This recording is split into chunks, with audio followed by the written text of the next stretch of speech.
Bell icon दबाइए और motor octane के वीडियोस सबसे पहले पाइए। अरे यार, मैं कौन सी गाड़ी लूँ? वो AMT अच्छा है, मैनुअल अच्छा है, या फिर वो ऑटोमेटिक? कुछ CVT के बारे में भी मैंने सुना है, और वो क्या था, वो DSG, वो भी क्या होता है? इन सब की चीज़ें कुछ समझ में नहीं आता है, मैं क्या लूँ, किस वजह से, मतलब कुछ क्लैरिटी नहीं है यार। कोई कुछ समझाएगा हमें?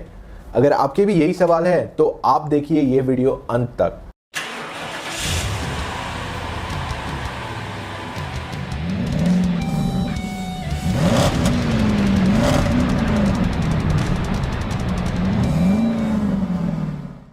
पहले हम आपको समझाते हैं कि गियर बॉक्स की ज़रूरत किस वजह से है और ये किस तरह से उपयोग किया जाता है। मान लीजिए आपकी इंजन डायरेक्टली पहियों से कनेक्टेड है, तो इनिशियल मूवमेंट के लिए जब वो ज़ीरो से चलेगी गाड़ी, तब उसे बहुत ज़्यादा टॉर्क की ज़रूरत पड़ेगी, यानी कि आपकी इंजन को ज़्यादा बड़ा होना पड़ेगा। और साथ ही साथ जब आपको हायर स्पीड्स पे जाना है 80, 100, 120, तब आपके इंजन को वो स्पीड पे स्पिन करना पड़ेगा, यानी कि इंजन को बड़ा और साथ ही साथ इसे ज़्यादा टॉर्की और हाई स्पीड होना पड़ेगा। ये साइंटिफिकली अचीव करना बहुत मुश्किल है, और अगर अचीव भी किया तो ये इंजन में आपको बिल्कुल अच्छा माइलेज नहीं मिलेगा। इस वजह से आप गियर बॉक्स कनेक्ट करते हैं। तो अब मान लीजिए आपने गियर फर्स्ट में कनेक्ट किया है और आपकी इंजन स्पिन हो रही है 2000 RPM पे, जो एक नॉर्मल RPM है। इस टाइम पे आपके पहिए लगभग 15 से 25 km/h की स्पीड पे चलेंगे। अब मान लीजिए आपकी इंजन कनेक्टेड है टू द फिफ्थ गियर और आपकी इंजन स्पिन हो रही है 2000 RPM पे, सेम। अब आपके पहियों की स्पीड होगी 60 to 70, 75 के आसपास, विच इज अमेजिंग। ये आप अचीव कर सकते हैं just by adding a gear box. तो अब आपको आइडिया आ गया गियर बॉक्स क्या है, तो मैं आपको दूसरे टाइप के गियर बॉक्स बता देता हूँ। सबसे पहला तो है मैनुअल गियर बॉक्स। इसमें आपको एक क्लच मिलता है और साथ ही साथ एक गियर लेवर भी। ये गियर लेवर से आप गियर शिफ्ट कर सकते हैं। इसमें 5 या 6 फॉरवर्ड गियर मिलते हैं और एक रिवर्स गियर मिलता है। अगला गियर बॉक्स जिसके बारे में हम बात करेंगे वो है ऑटोमेटिक। अब ऑटोमेटिक गियर बॉक्स जो है वो कंप्लीटली डिफरेंट टेक्नोलॉजी पे काम करता है compare to the manual gearbox. Automatic gearbox की सबसे बड़ी इशू ये है कि वो एक्सपेंसिव है और वजन भी उसका ज़्यादा है। इस वजह से गाड़ी की फ्यूल एफिशिएंसी पे अफेक्ट करता है। लगभग 10 से 15% कम अफेक्ट रहता है on a regular automatic gear box. इसमें सबसे बड़ा एडवांटेज है कन्वीनियंस। आपको क्लच दबा के गियर शिफ्ट करने की जरूरत नहीं पड़ेगी, और ये बहुत बड़ा एडवांटेज है खास करके जब आप सिटी ट्रैफिक में चला रहे हैं।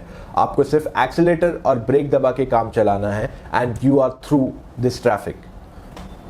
अगला गियर बॉक्स जो है वो हाल ही में काफ़ी मशहूर हुआ है, वो है AMT। इसे कहते हैं ऑटोमेटेड मैनुअल ट्रांसमिशन। मारुति इसे कहता है AGS, ऑटो गियर शिफ्ट। अब मैं आपको बताता हूँ ऑटोमेटेड मैनुअल ट्रांसमिशन और ऑटोमेटिक ट्रांसमिशन में क्या फ़र्क है।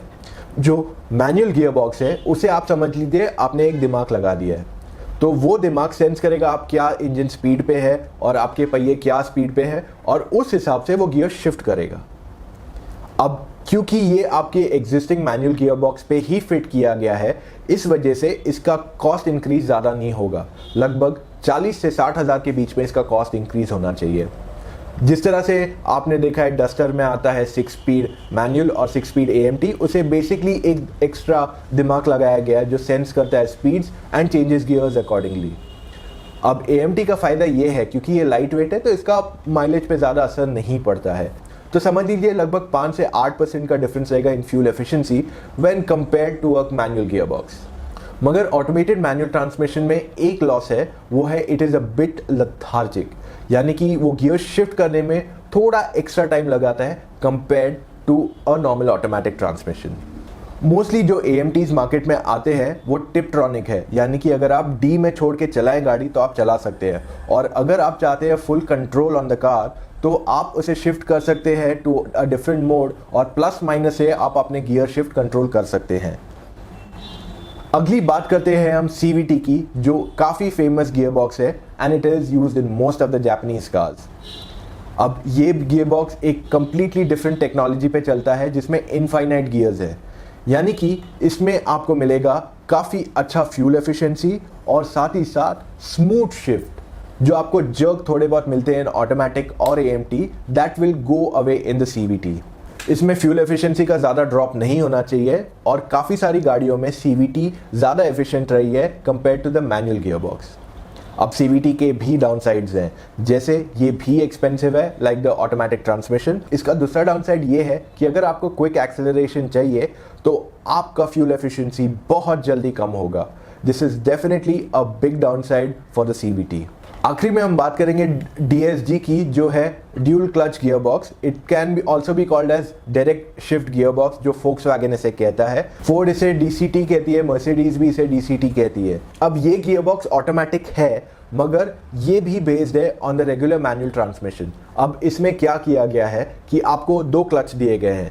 एक क्लच कंट्रोल करेगा फर्स्ट, थर्ड, फिफ्थ गियर और दूसरा क्लच कंट्रोल करेगा सेकंड, फोर्थ, सिक्स्थ गियर। यानी कि ये जब गियर शिफ्ट हो रहे हैं, समझो आप फर्स्ट से सेकंड में जा रहे हो, तो जैसे ही आपका फर्स्ट क्लच डिसएंगेज होने वाला होता है, सेकंड क्लच एंगेज हो जाता है, तो आपका जो टाइमिंग है टू शिफ्ट वो काफ़ी कम हो जाता है और इससे आपको बेटर परफॉर्मेंस भी मिलता है और माइलेज भी इंप्रूव होता है compare to a regular automatic. और अगर आपको ज़्यादा फास्ट जाना है तो ये गियरबॉक्स आपके लिए बेटर चॉइस है।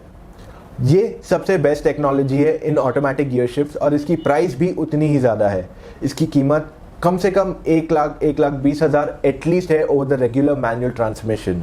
लेकिन ये गियरबॉक्स के फ़ायदे भी काफ़ी हैं। ये ज़्यादा परफॉर्मेंस ओरिएंटेड है, इसमें माइलेज भी अच्छी आती है और ये चलाने में भी मज़ा आता है।